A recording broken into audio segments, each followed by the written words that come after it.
আসসালামু আলাইকুম। আমরা 50টি ডিম ইনকিউবেটরে বসিয়েছিলাম দেশি মুরগির। তো আলহামদুলিল্লাহ মোটামুটি 43টার মতো বাচ্চা ফুটছে, বাকি 60টা ডিম। এই যে আরেকটা বাচ্চা ফুটে, এটা ওই যে অন্য বাচ্চাদের তলে ছিল, এই বাচ্চাটাও মারা গিয়েছে। এটা আমরা অনেক চেষ্টা করেছিলাম কিন্তু মারা গিয়েছে। আর এই বাচ্চাগুলো হয় নাই। আসলে ইনকিউবেটরে 100% বাচ্চা কখনোই ফুটবে না। তবে যদি ধরেন আমার 50টার মধ্যে আমার 43টা 44টা ফুটেছে, এবং এই যে এগুলো কিন্তু ফুটতো, কিন্তু এটা আর্দ্রতা মেনটেন হয় নাই, সেজন্য এই বাচ্চাগুলো ফুটে নাই।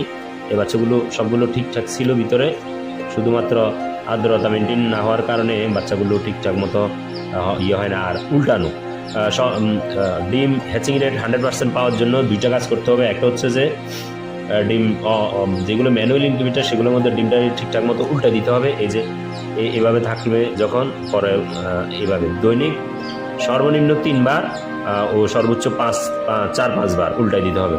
তো ঠিকঠাক মতো উল্টানো হয় না, সেজন্য এই বাচ্চাগুলো ঠিক মতো ফুটে নাই।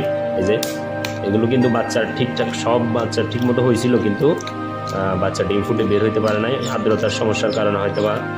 তো সেজন্য আর্দ্রতাটা মেনটেন করবেন ঠিকঠাক মতো, ইনশাল্লাহ বাচ্চা ঠিক মতো বের হবে। আর এগুলো সব কিন্তু আমার নিজের ইনকিউবেটার, নিজের বানানো ইনকিউবেটার দিয়ে এই বাচ্চাগুলো তৈরি করা, বাচ্চাগুলো করা।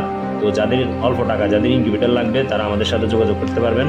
আমরা অল্প টাকায় ইনকিউবেটার সেল করে থাকি, এবং যারা উদ্যোক্তা হতে চান আমাদের সাথে যোগাযোগ করবেন ইনশাল্লাহ। এই যে বাচ্চাটা কিন্তু সম্পূর্ণ হয়েছিল, জাস্ট ও ঈদ করতে পারে নাই।